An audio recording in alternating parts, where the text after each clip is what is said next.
The knock wasn't loud, just 4 soft taps, like knuckles too small for the door. She wiped her hands on her apron, still damp from the dishwater. The floor creaked under her boots. Bread delivery always came late. She was ready to scold him again. That boy always forgot eggs. She swung the door open, but it wasn't the bread boy, it was a child. Still, dust-covered, barefoot, no wagon in sight, just the hollow sound of something creaking down the road. His clothes didn't match. A woman's shawl over his shoulders, a boy's shirt too tight underneath. His eyes were swollen red, like he hadn't slept in days or weeks. Mud streaked his legs. One hand hung by his side, the other gripped something small, folded.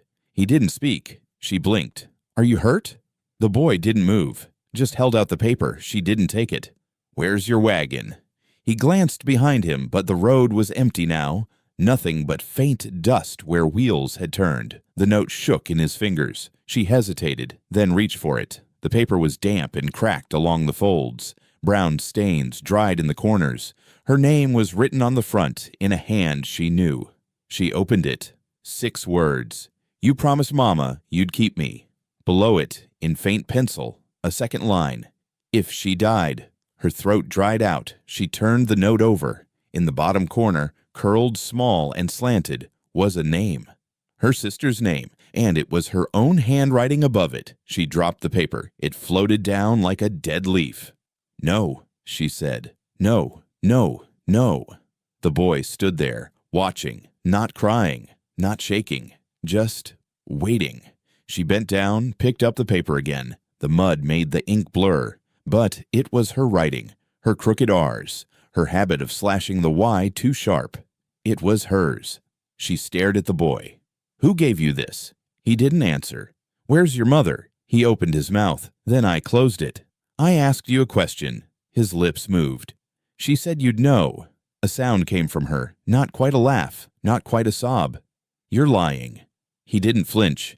"She's been dead 5 years," she snapped. "She said it'd feel longer." She stepped back, slammed the door shut, locked it. She leaned her forehead against the wood. Her hands shook. Outside, the boy didn't knock again. She waited. 10 minutes passed. She peeked through the side curtain. Still there, just sitting on her step now, elbows on knees, staring at his toes. The letter in her hand itched like it was burning. She went to the sink, ran the tap, let the water run over it. The ink didn't smear, not one bit. She grabbed the fireplace tongs, dropped the paper in the flames. I watched it curl black. Then a wind hit the chimney. The fire hissed out. The paper dropped into the grate, untouched. She left it there. I walked back to the door. When she opened it, the boy was asleep on the step, shoes still gone, hands tucked under his head. She stood over him. "Are you hungry?" He didn't answer. She didn't wait. Left the door open. Back in the kitchen, she cracked 2 eggs, slapped a pan down. The scrape of metal, the hiss of yolk. Her hands moved like they weren't hers. When she looked back, he was inside, just standing there, right at the edge of the kitchen, eyes on the fire. Table's there. He sat, quiet. She put the plate in front of him. He waited. "Eat." He did. No fork, just fingers. Egg ran down his chin. "You got a name." He chewed. "I asked you something." "Levi." She froze. "What?" "My name." She sat across from him, folded her hands. "My sister didn't have a son named Levi." "She did." "I buried that baby." He kept chewing. "She named him after the midwife." Her stomach dropped. "I was the midwife." He looked up then, not blinking, not smiling. "She named me after you." The fork dropped from her hand. "I held that baby. He never cried. He died before sunrise." His voice was flat. "Then who am I?" She stood fast. "You're not mine." "I didn't say I was." He stood too. "She just said you promised." She moved to the door. I opened it. "You can sleep in the shed. Blankets in the back. You go anywhere else. I locked the gate." He stepped past her. At the threshold, he stopped. "She said you'd break." She slammed the door. She didn't sleep. Not really. Just stared at the ceiling while the wind moaned against the chimney. Every few minutes she thought she heard humming, a low sound, familiar, like the way her sister used to rock babies with songs made from nonsense and sorrow. She lit a lamp. sat at the kitchen table, pulled out the ledger from the drawer. Births, deaths, all in her hand. Levi, one entry, born 3:12 a.m., stillborn, signed by her. She touched the name.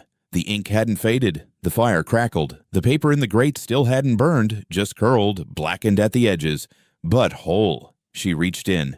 I picked it up. Her handwriting stared back. You promised. Morning. The wind stilled. She stepped onto the porch. The sun hadn't risen yet. The shed door was ajar. She walked to it. Slowly. Inside, the boy was awake, sitting cross-legged on the floor, a bundle of quilts under him, staring at something in his lap. He didn't look up. You sleep? No. She sighed. You dream? Didn't have to.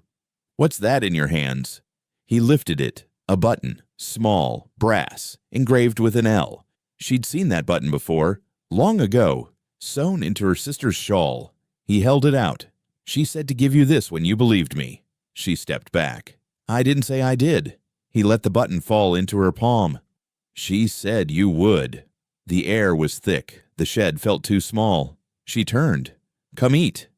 He followed. Back in the kitchen, she cooked. Didn't speak. He sat. Watched the fire. Same spot. When she placed the plate down, he didn't touch it. I used to cry in this room, he said. What? When you left. Mama held me here. This house was empty. She said you were upstairs. You'd come back. She gripped the edge of the counter. That doesn't make sense. Not to you. He picked at the toast. She also said the well talks when it rains. She froze. You stay away from that well. He nodded, but he was smiling now. Just a little, and the sound in the chimney wasn't wind anymore. It was humming. Software familiar. And she could almost hear her sister say, you promised. The note wouldn't burn. She'd watched it blacken, curl. Flame kissed the edges, but the center stayed whole. She'd thrown it back into the fire, pressed it with the iron poker, and poured oil on it. Nothing. It smoked, hissed, but didn't go. She left it in the grate and walked out back to the well. The boy was sitting on the lid. You're not supposed to be out here. I didn't go far. I told you not to touch that well. I didn't open it. She stepped closer. Get off. He didn't move. You said you buried me. She clenched her jaw. I buried Levi, the boy my sister birthed, the boy who never cried. You're not him. He looked at the stones beneath his feet. She said you'd say that. You keep saying, she said. You think that makes this real? It is real. Then who gave you that letter? I told you. No, you didn't. You keep dodging. He looked up. She gave it to me. She's dead. She said not everything stays that way. She grabbed his arm, pulled him off the well. He didn't fight. You think this is funny? No. You think I'm weak? No.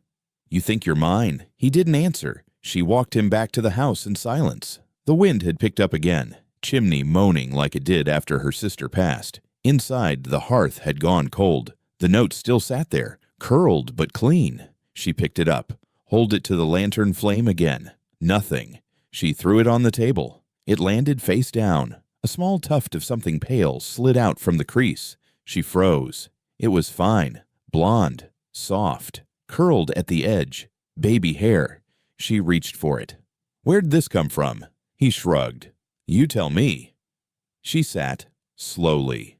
Her sister had cut a lock once, after the boy was born, wrapped it in ribbon, buried it with him. Where'd you get this? I didn't. You expect me to believe it just? It was always in there. I would have seen it. You weren't ready. She laughed, short and bitter. You got an answer for everything, don't you? He just looked at her. She stared down at the curl of hair, touched it. It felt like a memory. Your mother wrote this? He nodded. She didn't have steady hands, not like this. You wrote it, she told me. I never did. She said you wrote it the day she gave birth. That baby died. Not all of him. She gripped the edge of the table. Wood dug into her palms. She was sick. Fever burned her brain. She saw things that weren't there. Like me. She looked up. I don't know what you are. He didn't blink. She said you made the promise before he was born, said if anything happened, you'd raise him. I didn't. She said you did. I would remember. Not if you buried it. Her breath shook. She stood fast.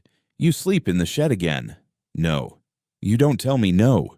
You already promised. She reached for his collar, but he backed away. "I'm not yours," she said. He stepped closer. "Then why are you shaking?" She pointed to the door. "Out!" He didn't move. I said out. He turned. I walked to the door, paused.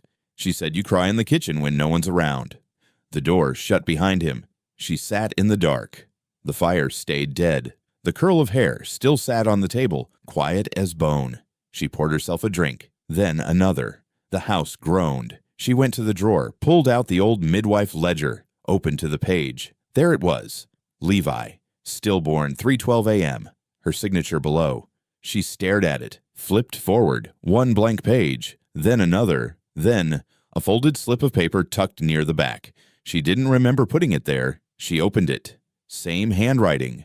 Heron, same slanted Y, same crooked R. But she hadn't written it. "He's yours now." Like we said, no signature, just a red fingerprint on the bottom corner. She dropped the note. It fluttered to the floor. She picked it up again. Turn it toward the light. The red print looked fresh. She didn't sleep.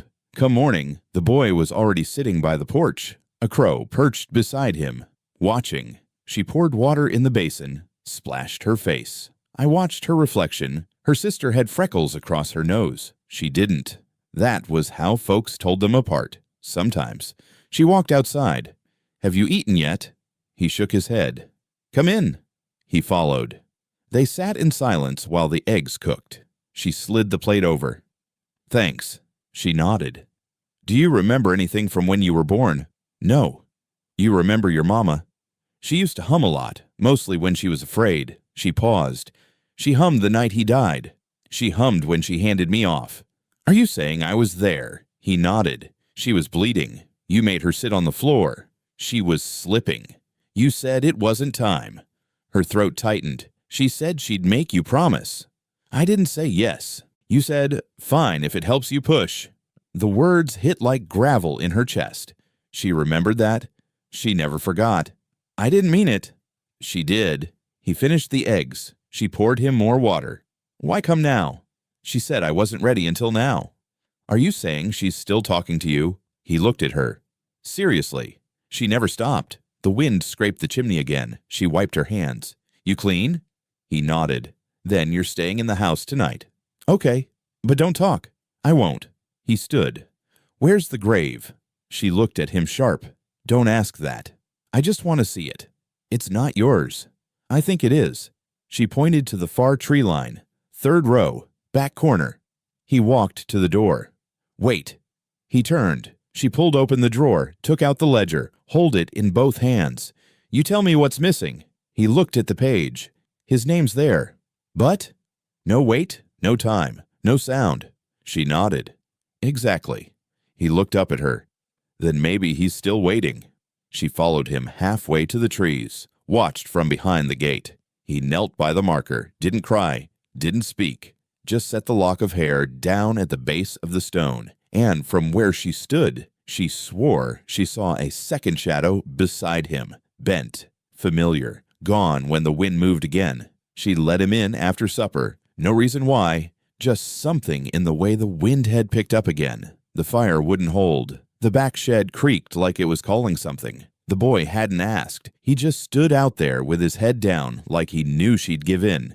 "You sleep in the corner room." He stepped inside without looking at her. "Don't touch anything." "I won't." "I mean it."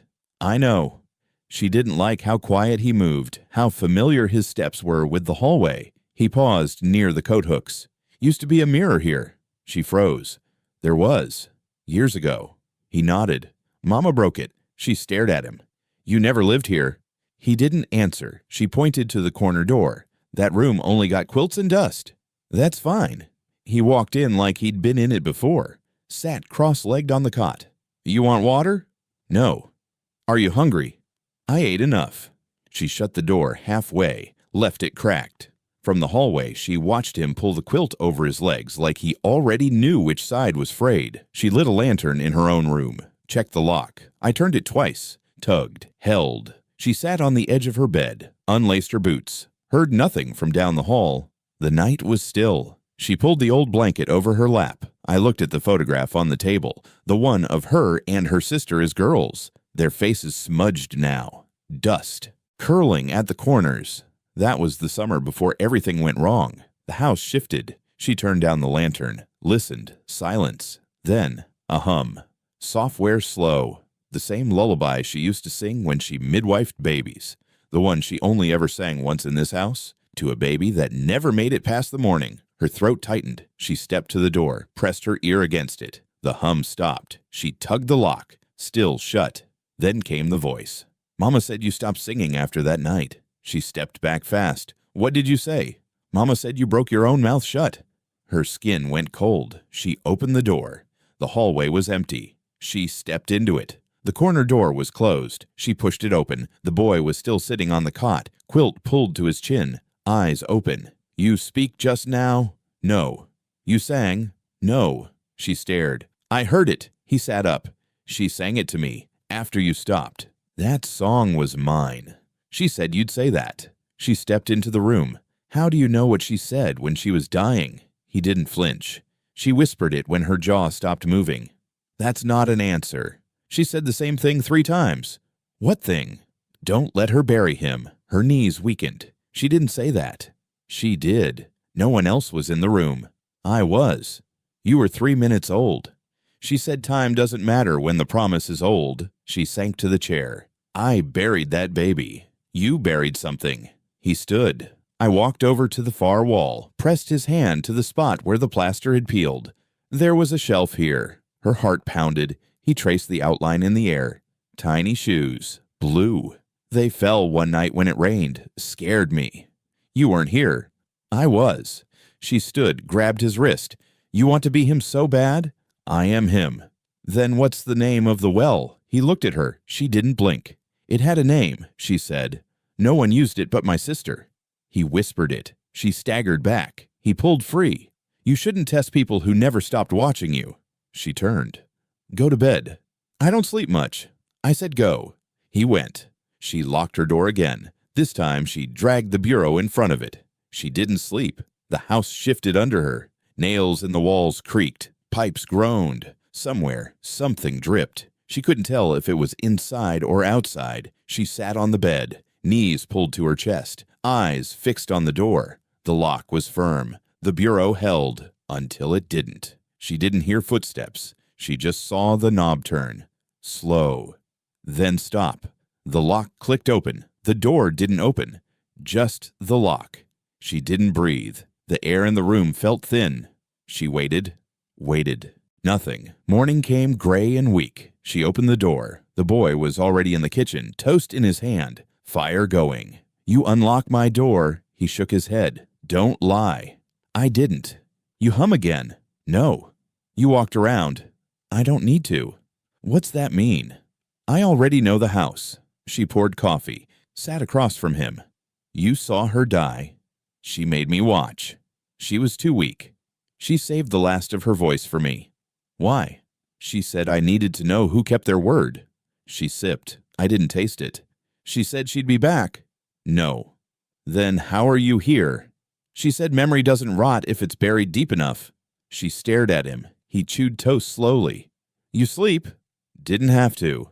Dream? Don't need to. She stood. I walked to the ledger, pulled it open again. Same entry. Stillborn. No cry. She stared at it. Then I looked up. He was gone from the chair.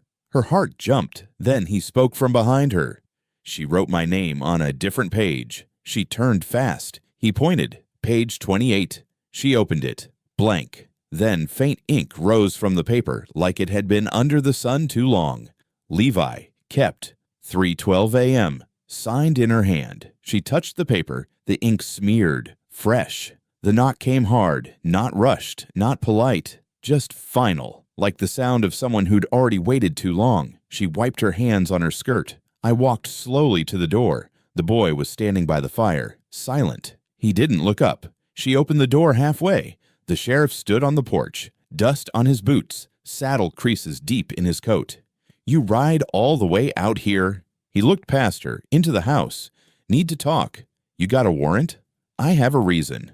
She held his stare, didn't move, then stepped aside. 5 minutes. He stepped in. Hat in his hands. The boy didn't turn.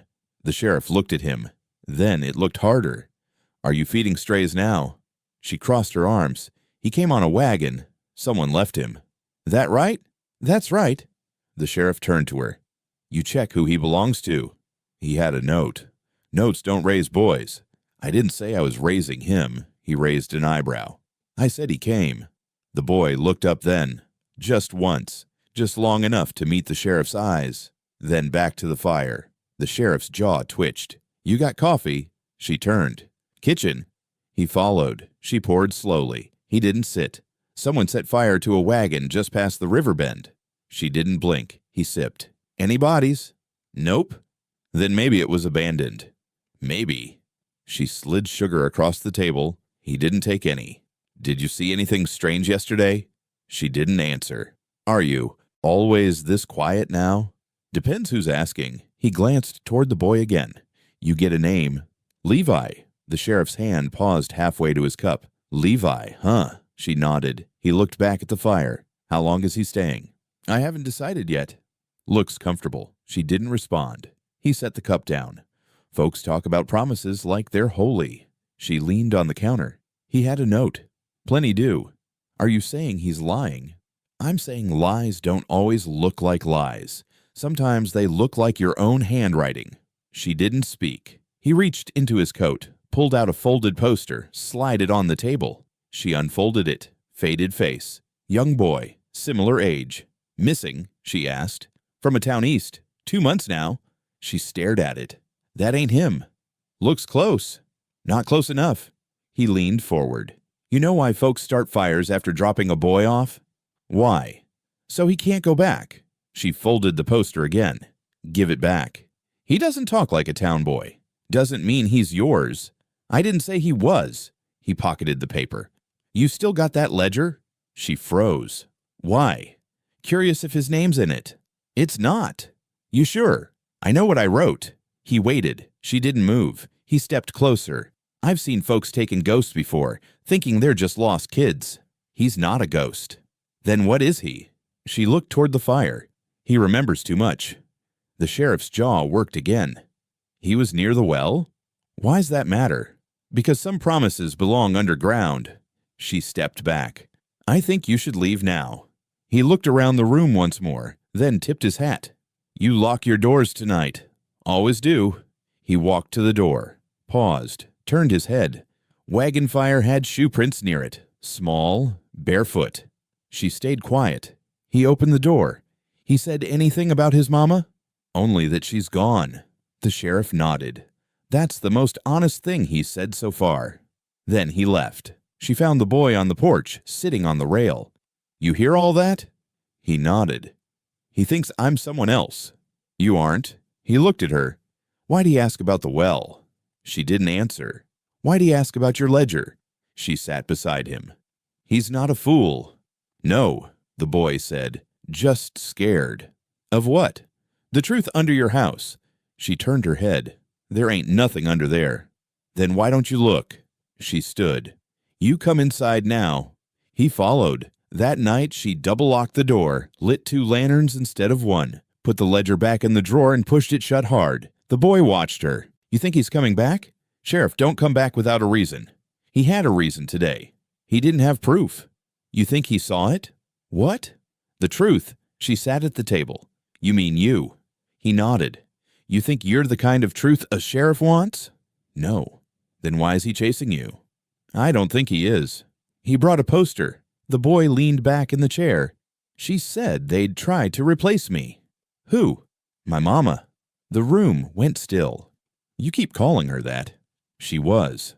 She was my sister. She was both. She shook her head. You're not from here. I am. You didn't grow up here. Not all of me. You're not the baby I buried. He looked down. I never cried. She stood. He looked up. She said that scared you. She turned away, lit the fire again. He watched the flames. She said the ones who don't cry always remember. She knelt by the fire. The sheriff said promises belong underground. The boy smiled faintly. She said he'd say that too. The fire snapped. The house settled deep, and in the dark above the mantel, The old photograph of her and her sister slid an inch down the nail. Without being touched, she woke before light. The house was too still. Even the wind seemed to be holding back. She stepped into the kitchen. The lantern was out. The fire had died. The boy was curled under the table, arms wrapped tight around his chest, his face pressed to the floorboards. One hand clutched something charred. She knelt beside him. "You sleep there all night?" He didn't stir. She touched his shoulder. The paper slipped from his hand. The note, burnt around the edges, still whole in the center. She picked it up. The writing was fainter now, like it had been erased and rewritten too many times. "You promised Mama you'd keep me if she died." Her name was still scrawled across the bottom. She folded it again, set it on the counter. The boy stirred. "I didn't want to sleep in the cradle." Her breath caught. "We don't keep cradles." He sat up. "There used to be one in the back room." "That was burned." He looked at her. "No, it wasn't." She stood, poured water into the basin. "You want breakfast?"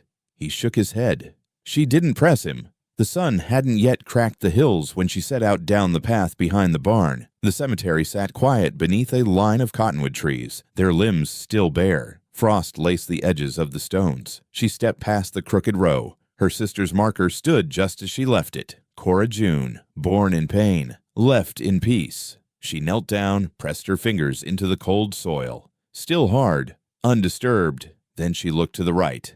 Another marker, new, shorter, made of wood, not stone. She hadn't placed it. She moved to it. No carvings on the front. She stepped behind it. Words were etched in tight script along the back edge. For the child that kept her warm. She reached down, brushed away dead leaves. No flowers, no trinkets, just dirt. And something faint. A round outline beneath the topsoil. The imprint of a circle, like something had been laid there and taken back. She stood quickly, her heart hammered. She looked around. No tracks, no shovel marks, no broken grass. But the marker was real. Someone had said it. When she returned, the boy was sitting on the porch step, barefoot, holding a chipped bowl in his lap. She didn't speak at first. He didn't turn. "You go out there." "I waited here." She stepped up beside him. "You sure?" He nodded. She sat down. "Cora's grave is fine." "I know." "Have you been to it before?" "Yes." "When?" "When it was raining." She looked at him. "You walked there alone?" She told me where. "Don't say that." She did. She stared out over the fields. "There's a second marker now." "I know." "You know who put it?" She did. "She's dead." He looked at her. "I know." Her hands folded tight in her lap. It said something. He waited. "For the child that kept her warm." "I remember." "You remember being buried with her?" "I wasn't buried." "You were 3 minutes old." He looked at the dirt beneath his feet. "She said I didn't make a sound. Said that's how she knew I'd last longer." She swallowed. "She told me once she'd freeze before she gave you up." "She didn't freeze." "What?" "She burned. Her body tensed. You remember that?" "I was cold. Then I wasn't." She stood. "Enough." He stayed seated. "She kept me under her shawl." I said enough. She said I was her last warmth. She walked into the house. Later, she opened the old trunk in the back room, pulled out a wrapped bundle of blankets. Inside, buried beneath layers of linen, was the shawl. Frayed edges, a stain at the collar. She pressed her nose to it. Still smelled of smoke and dried milk. She turned it in her hands. The button was missing. She remembered now. The boy had given it to her on the second night. Brass, small, engraved with an L. It had fallen off this shawl years ago. The night the house caught fire. The same night they said Cora died of fever. The same night she'd found a cradle overturned and no baby inside. At dusk, she found the boy in the barn, sitting on the edge of the loft. "You go back to that grave." He shook his head. "Someone's lying," she said. "Not me." "I didn't put that marker." "I didn't either." She stepped forward. "Then who?" He didn't speak. "Don't tell her." "She never lied to you." "She never told me she kept you alive." "She did when?" "When you said goodbye." She stared. "I never said goodbye." "You did. When you locked the door and left the quilt behind." Her voice cracked. "I didn't know." She said you couldn't know. Yet. She sat beside him. "I don't know what's real anymore." "It all is." She looked at him. "Have you ever cried?" "No." "You remember crying?" No. You scared? A little. Of what? That you won't keep me. She looked away. That's the part I'm scared of, too. That night, she brought the shawl out of the trunk, laid it over the boy where he slept beneath the window. He opened one eye. You found it. I did. It's warm. She paused. Was it warm in the grave? He whispered. I was cold there. She knelt beside him. Not anymore. He shook his head. She touched his cheek. Good. The wind howled once through the chimney. Then it went quiet. She waited till dusk, when the clerk's office lights shut off one by one. When the town went quiet like it always did after supper and dust, the boy stayed behind, said he'd be waiting by the stove. She didn't tell him where she was going. He didn't ask. She walked fast, stayed near the tree lines, didn't look anyone in the eye. Her coat covered most of her dress, boots quiet against the gravel path. The wind dragged dry leaves behind her like a whisper. The back window of the clerk's office still had the cracked pane from last winter. She pried it open with a nail she kept in her coat hem, slid through without making a sound. Inside smelled like dust and ink and dead wood. She lit a match, moved slowly. The ledgers were stored in drawers marked with paint, too faded to read. She opened the second one, pulled out the file marked Births 19-. She flipped fast. Her sister's page was there. Cora June, midwife present, one child delivered. But the line that used to say stillborn had been scratched out. In its place, unconfirmed. She froze. She hadn't written that. She turned the page. No infant name. Just blank space where Levi had once been. She flipped to the next drawer. Deaths. Cora's death was listed. Fever, cardiac arrest, witness present sister. But something was missing. No burial date, no undertaker name, and no line for the child.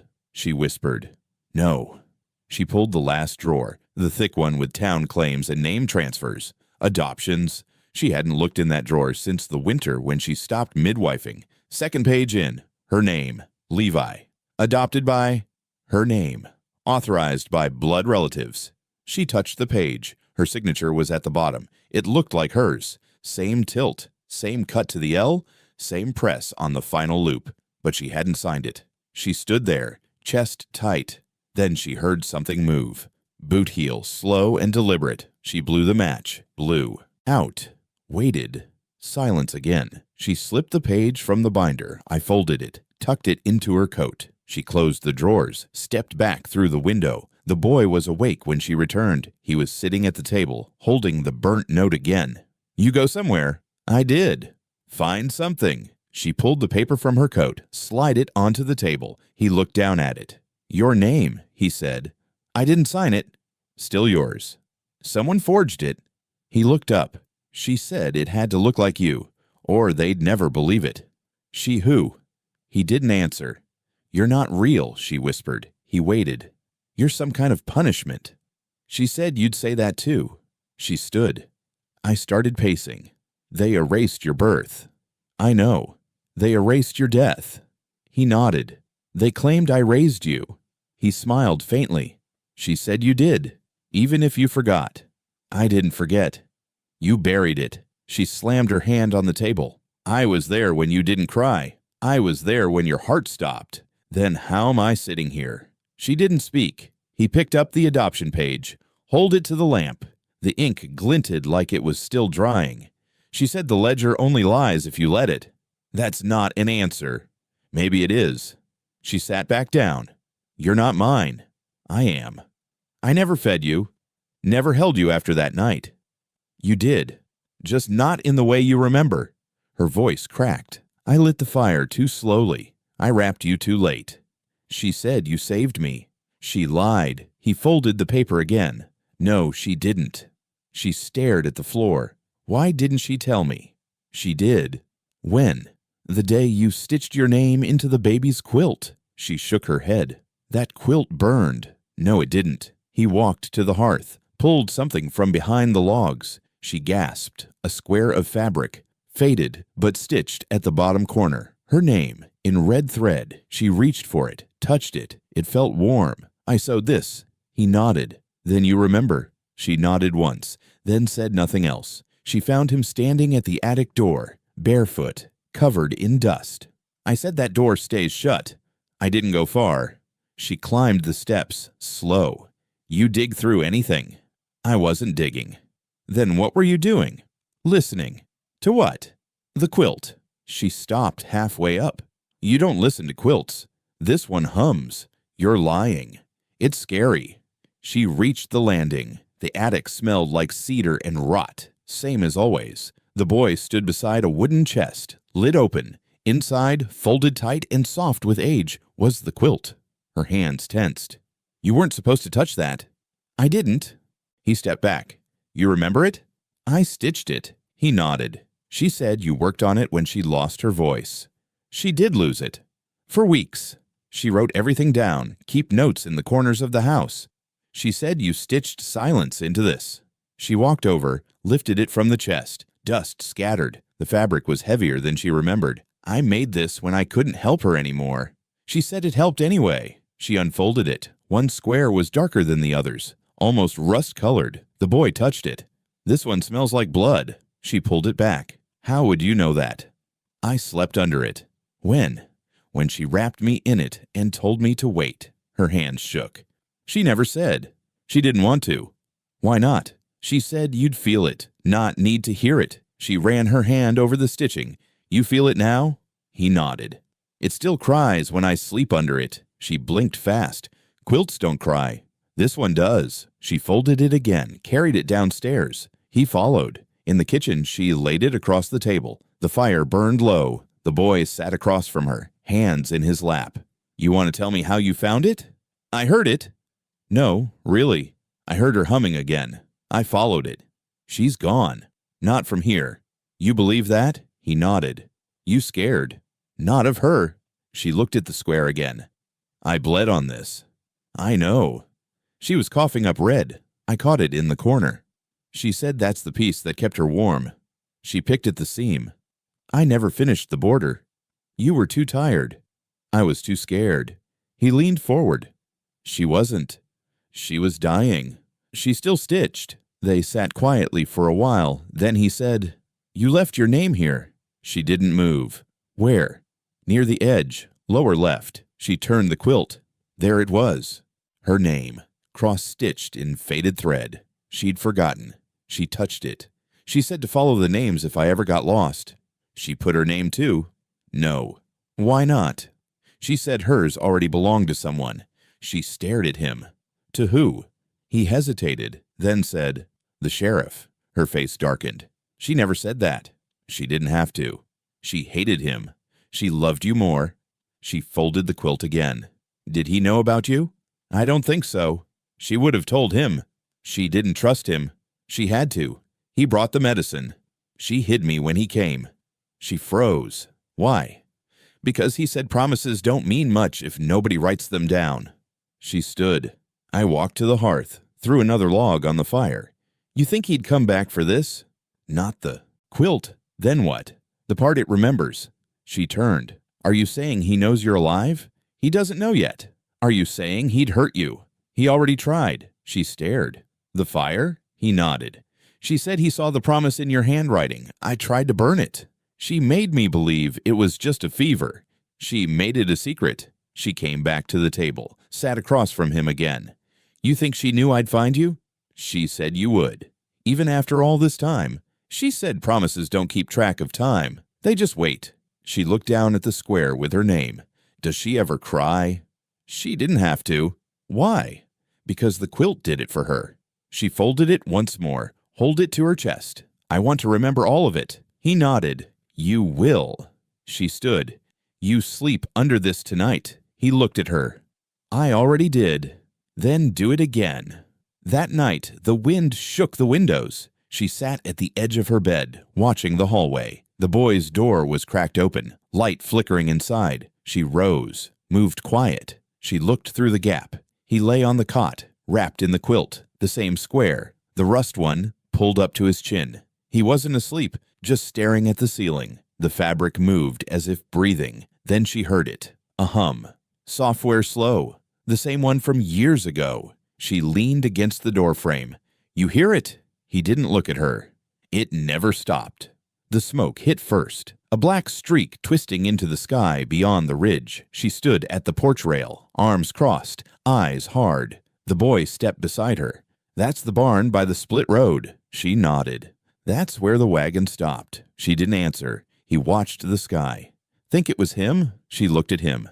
"You think I don't already know it was?" By the time she reached the barn, the fire was done. Nothing but smolder and ash. Men with buckets stood around, kicking at the wreckage. Nobody speaks loudly, just spit and whisper. She walked past them, straight to the edge where the foundation used to be. A deputy blocked her path. "This ain't for you." "I think it is." "Are you looking for something?" "I won't know till I see it." He shifted. "The sheriff ain't here." "I didn't ask if he was." A man coughed from behind them. "Let her through." She stepped past. Her boots cracked charcoal and old wood. At the back of the ruins, something metal glinted.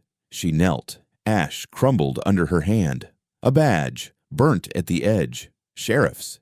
She picked it up, still warm. She turned it over. The initials were clear. "WC." She swallowed. Then I saw it. A scrap of fabric curled beneath a beam. She pulled it free. Faded blue, scorched at the edge. It wasn't just fabric. It was a quilt. A piece of one. Square-stitched. Red thread curled in the corner. Her sister's thread. Her fingers went still. She stood. Turned. The men watched her. "Who was here last night?" No one answered. "Can you find anything else?" The deputy spoke. "No bodies, no horses, just this." He nodded to the badge. She raised the quilt piece. "This." He looked away. "You recognize it?" "Ma'am, I don't know what I'm looking at." She walked up to him. "This is my sister's." "She's dead, ain't she?" "She was. She returned home after sundown. The boy waited by the gate." "You found it?" She nodded. He walked beside her up the path. "You gonna ask me?" She didn't speak. He stopped on the porch. "I was there." She turned to him. "I know. I didn't light it." "I know that too." He was trying to hide something. She opened the door. Inside. He followed. They sat by the fire. The quilt laid across the table again. She set the burned piece beside it. It matched, stitch for stitch. He had this in his coat. The boy said, "Which one?" "The sheriff." He carried it. He showed it to Mama once. "Why?" "Said it was proof." "Proof of what?" "That she gave me up." Her hand trembled. "She never would have." "She didn't." He tapped the burned square. "She said he took it from the cradle." "She didn't tell me that." "She didn't have time." Her voice fell low. "You said he tried to take you." He nodded. "She said he told her the governor needed a ward. A boy born of silence. Said no one would ask." "She told him no." "She begged." "She begged him." "He came when she couldn't scream." Her jaw clenched. "She told me he was bringing medicine." "He was bringing rope." She looked at the fire. "He burned the barn to hide it." "He burned the wagon too." "That wagon brought you here." "It brought me back." She stood, paced the room. "How long's he known?" "Since the ledger changed." "He forged it?" "He made someone else do it." "Who?" "Same man who carved the extra marker." She turned. "The one beside Cora." He nodded. "Who was it?" he whispered. "The undertaker." The next morning, she rode into town, alone. The clerk wouldn't meet her eyes. The undertaker wasn't in his shop. The church bell rang once, then stopped. Everyone seemed to have something else to do. She stopped at the general store, bought a spool of red thread. The shopkeeper handed it over, fingers shaking. "You all right?" He didn't answer, just glanced toward the sheriff's office. She turned. I walked there. The door was shut. She didn't knock. Inside, the sheriff sat at his desk, head down, hands still. She stood in the doorway. "You lose something?" He looked up, slowly. "Don't think I have." "You forget what a quilt looks like." "I don't sew." "You don't lie well, either." He leaned back. "You got questions." She stepped forward. "I got one." He nodded. "Ask it." "Have you ever held him?" The room went quiet. He looked at her. "I did." "When?" "The night she died." "You said he died." "I said what made sense." "What made sense to who?" "To the people who don't like loose ends." She stepped closer. "You were going to sell him." He didn't deny it. "She begged you." "She didn't fight me." "She was too sick." "She was alone." "She had me." He looked at her. "You weren't there." I came back. Too late. She pulled the burned badge from her coat, dropped it on the desk. He didn't touch it. You think this scares me? No. Then what do you want? She pulled the quilt scrap from her pocket. Hold it up. I want you to tell him you remember. He ain't mine. He remembers everything. Then he should forget. She leaned in. You hear that? What? Someone humming? He didn't move. It's her. She turned, left him there. At home, the boy was asleep under the full quilt. She laid the new thread beside it. Time to finish the border. He opened one eye. You gonna do it now? She nodded. You want me to help? She sat down. You already have. She found the deputy at the feed store, hunched over sacks of grain. His hands shook as he tied twine. He looked older than the last time she'd seen him, hair gray at the edges, face lined with guilt. Are you hiding from me? He turned slow. His eyes dropped to the quilt folded over her arm. Didn't think you'd come here. You thought wrong. He licked his lips. You brought that on purpose. She held it out. We stitched it together. His face drained. He wiped his palms on his trousers. She stitched something in. Her stomach nodded. What? A name. A confession. The boy's voice drifted from behind her. Quiet. A curse. The deputy flinched. He shouldn't be here. He stays. The boy stepped closer, staring at the quilt like it was alive. The deputy's voice cracked. She told me never to tell. She told me nothing, she snapped. You weren't supposed to know. Why not? Because you'd try to fix it. I already am. He pressed a hand to the quilt. Don't open it here. Where then? My place. His cabin sat at the edge of the woods, boards warped, windows clouded with dust. She followed him in, the boy at her heels. The air smelled of tobacco and regret. The deputy poured himself whiskey but didn't offer them any. Lay it down. She spread the quilt on the table. The rust-colored square lay in the middle, heavy with memory. Show me. He fetched a box from the corner. Inside were needles, spools of thread, scraps of fabric. He sat, hands trembling.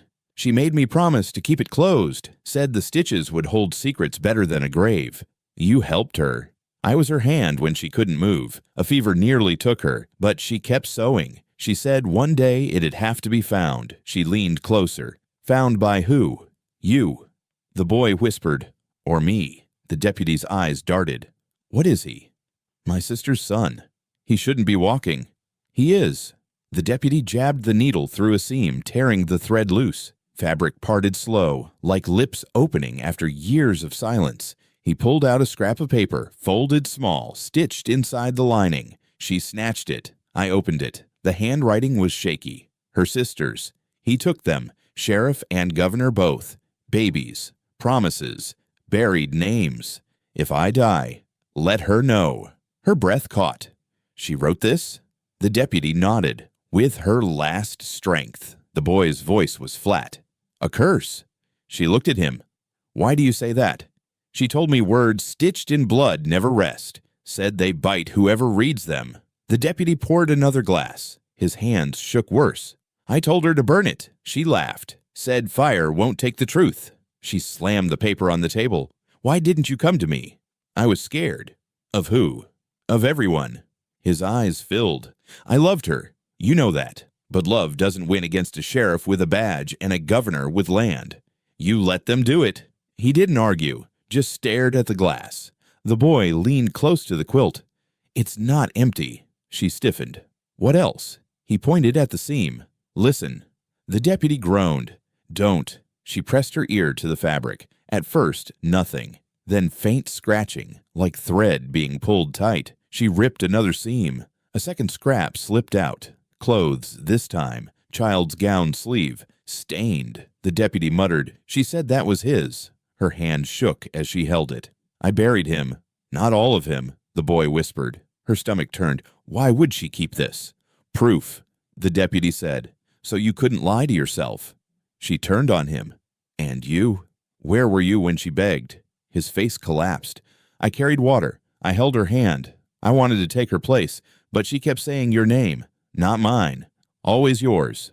Her throat burned. She stuffed the gown sleeve back into the quilt, pressed the paper over it, folded the edges tight. This ain't staying here. The deputy swallowed. Then where? She looked at the boy. With me. The boy nodded. Where it always belonged. The deputy stood. You don't understand. That note, that cloth, if they find it, they'll hang you. Not him. Not me. You. She stepped close. Then let them try. He backed away. You sound like her. She was stronger than you. She was dying. She died braver than you ever lived. The room shook with silence. The boy whispered again. A curse. She looked down. His hand was pressed to the quilt. His small fingers traced the red stitches. His eyes were glazed, far away. What did she tell you? She asked. He answered in her sister's voice, low, raw. Keep him safe, even if it kills you. Her breath left her in a shudder. The deputy crossed himself. God help us. She lifted the quilt, folded it under her arm. Don't follow me. He didn't. He just poured another glass, staring at the fire like it owed him something. Outside, the air was sharp. The trees whispered. The boy walked close. You believe it now? She tightened her grip on the quilt. I don't have a choice. She said that too. She stopped. I looked at him hard. Stop saying what she said. But she did. I don't care. Yes, you do. Her voice cracked. Yes, I do. He smiled faintly. That's why she chose you. They walked the rest of the way in silence. The quilt heavy, the paper crumpled, the boy humming low, and somewhere in the stitches, something still moved, like thread being pulled through, slow, steady, unending. The boy woke her before dawn. No knock, no word, just his shadow standing in her doorway. She sat up, heart beating fast. What is it? He pointed toward the field. It's time. For what? The well. Her stomach tightened. She pulled her coat over her dress, laced her boots quickly. You're not supposed to go near it. She said it's waiting. She said a lot of things. He stared at her until she gave in. The grass was wet with dew. The barn leaned quiet in the distance. They walked side by side. The boy's steps were light, hers heavy. The stone ring of the old well rose from the ground like a scar. The lid sat crooked, moss grown thick on its edges. She stopped short. We filled this years ago. Not enough, he said. It's sealed. Not for me. She stepped closer, her breath caught in the cold air. You prayed here. Mama did. She prayed for you. She prayed for you to keep me. Her hands clenched. Don't put that on me. It already is. They circled the well. She touched the stone. Damp. Rough. The moss broke under her fingers. The boy whispered, Listen. She pressed her ear to the lid. At first only silence, then faint, hollow dripping, like water falling slowly into a deep place. It's empty, she said. It's not. Then what? He met her eyes. Her promise. She shook her head. We're not doing this. He crouched down, slipped his fingers beneath the stone edge. Help me. You'll hurt yourself. Then help me. She hesitated, then knelt. Together they heaved. The stone groaned, shifted, finally rolled aside with a thud into the grass. A cold rush came up from below. It smelled of rust and mildew. Old earth. He pointed. There. She peered down. Darkness. But something pale glowed faint beneath. Clothes. Folded. Buried shallow in the dirt. She fetched a spade from the shed. He climbed down the rope like he'd done it before. She lowered herself after, boots sliding on damp stone. The bottom was packed with mud. Her lantern light caught fabric beneath a thin crust of soil. She dropped to her knees, digging with bare hands. The boy dug too. Soon the shape emerged, folded tight, heavy with age. A quilt, different from the first, darker, stained. Her breath caught. She touched it. Wetness smeared her palm. Not water, something older, the smell of iron. It's blood, she whispered. The boy nodded. She said it would be. She pulled it apart. Inside, objects spilled out. A hat first. Leather, cracked, badge pinned to the brim. Sheriff's. She froze. Hold it up. This is his. The boy's eyes narrowed. He left it here. She dropped it, reached again, pulled a small wooden toy. A carved horse, its head chipped, tail missing. Her throat burned. This was in the cradle. She turned to the boy. You remember this? He nodded. I chewed the ear. She pressed it to her chest, Then her hand struck something metal, a box, small, iron, locked tight. She pulled it free. The quilt sagged in her arms, heavy as stone. "What's in it?" He whispered. "Letters." Her hands shook as she pried the lid with the spade tip. Rust gave way. The box opened. Inside, bundles of paper folded, tied with string. She lifted the first. The handwriting wasn't her sister's. Different names signed at the bottom. Each page is marked with dates. She unfolded one, read aloud. "He came for me. Said if I gave him my baby, I'd be spared. Signed, Mary Ellen." She grabbed another. "He promised my boy would be safe. Said the governor would raise him. Signed, Lydia." Another. "I buried mine by the river. He dug it up. Signed, Clara." Her hands shook so hard the pages slipped, scattered into the mud. She fell back against the wall. "Dear God!" The boy crouched, gathering them, his small fingers smudged with dirt. "She said you had to see." Her voice broke. "Why me?" "Because you wrote the promise." She looked at him. "I never—" "You did. Not like this." He held the box up. "That's where Mama put it." They climbed out, leaving the stone lid aside. She carried a quilt, a hat, and a toy. The boy carried the box. Back inside, she spread everything on the table. The lantern light flickered across the sheriff's badge, the blood-soaked fabric, the pile of letters. She read another, her voice flat. "He told me silence was—" "Payment signed, Anna." She covered her face. "How many?" The boy whispered. "All of them." She lowered her hands. "He took babies. He sold promises. He used her quilt. He used you." She slammed her fist against the table. "Not anymore." The boy didn't flinch. She looked at the hat. "He'll come for this. He'll come for me." Her eyes burned. "Then he'll have to go through me." The wind rattled the windows. The fire popped. The house felt smaller, heavier, like the walls knew what lay on the table. She pressed her palm to the quilt. The stains were darker in the lamplight. Her sister's stitching was still visible along one corner, a line of crooked red thread. She leaned close, whispered, "Cora, what did you do?" The boy answered for her. She kept her word. She looked at him. "She said if you broke, she'd carry it. If you carried, she'd rest." Her voice cracked. "I'm not ready. You are." "No. You don't have to be. You just have to keep me." She touched the wooden toy, closed her fist around it. "I did bury you." He shook his head. "You buried silence, not me."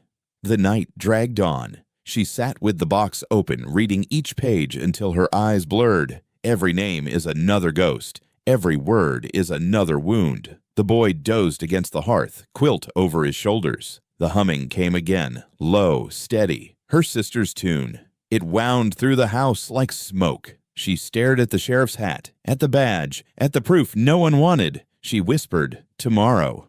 The boy opened his eyes. "What?" "Tomorrow I take this to the square. They won't believe you." "They will when they see this." He looked at the quilt. "And if they don't?" She pulled the toy into her lap. "Then they'll believe the fire." His eyes glinted in the lamplight. "Mama said it'd come to that." She looked at him hard. "Stop saying what she said." He held her stare. "Then listen to what I'm saying." She leaned forward. "What?" "She said you'd finish the promise, with or without me." Her throat closed. She reached across the table, pressed the quilt flat with both hands. Her voice was steady now. "With you." The fire burned low. The house groaned. She pushed the box aside, gathered the quilt, folded it tight. The boy watched her. "You scared?" "Yes." "Me too." They sat quiet, the night pressing against the windows. The letters spread like fallen leaves across the table. The sheriff's hat sat in shadow. The toy horse rested in her palm. The boy's voice was almost a whisper. "That's where Mama put the promise." She nodded. "Now it's mine." She laid the quilt across the wagon boards. The box of letters sat on top, tied with twine. The sheriff's hat and badge gleamed dull in the gray morning light. The boy sat beside her, silent, hands folded in his lap. His eyes never left the square ahead. "You ready?" she asked. He nodded. "It's not about me." "It is." "Number, it's about them." She gripped the reins. "Then let's show them." By the time she reached town, word had already spread. The square was crowded, women standing shoulder to shoulder. Men lingered behind, quiet, unsure. The church bell hung still, as if waiting. She climbed down, lifted the quilt, spread it on the steps of the hall, set the box beside it, the badge, the hat, the toy horse, all of it laid bare. The murmurs rose. The boy stepped forward, small, thin, but his presence pulled every gaze. One woman broke the silence. "You knew," she said, voice sharp, eyes on the sheriff's office door. Another answered, bitter, "We all knew." A third whispered, "We just kept quiet." The quilt flapped in the breeze. Stains dark, stitches crooked, names hidden in the seams. She opened the box, pulled a letter, read aloud. "He came for me, said if I gave him my baby, I'd be spared. Signed, Mary Ellen." Gasps rippled. She read another. "I buried mine by the river. He dug it up. Signed, Clara." A voice from the crowd cried out, "That was my aunt." The boy raised his head. His voice didn't sound like a child's. It was deeper, older, carrying weight. "My mama died so you'd see, so you'd stop letting them bury us under quilts and barns and paper." The women pressed closer, their faces set, eyes shining. A man shouted from the back, "This ain't law. This ain't court." "No," she said. "It's true." The sheriff appeared then, hatless, eyes hard. He walked slowly through the crowd, the sea of bodies parting for him. He stopped at the steps. "What's this circus?" She pointed to the quilt. "Your work." He sneered. "Fabric and gossip." She held up the letter. Her words, not gossip. Lies. The boy stepped closer. "You tried to take me." The sheriff's jaw tightened. "You're no one." The boy's eyes burned. "I'm the promise you couldn't burn." The crowd stirred. Women muttered, hands gripping shawls, aprons, one clutching a broom like a weapon. The sheriff raised his voice. "These are dead women's lies. Nothing more." "You knew," one woman shouted. "We all knew." Another echoed. The noise swelled. Dozens of voices now, rising, overlapping, anger mixing with grief. He stepped back, hand twitching toward his belt. "No," she said. "Not this time." She lifted the badge, blackened from fire. "Hold it high. This is what you hide behind. Not anymore." The boy touched the quilt.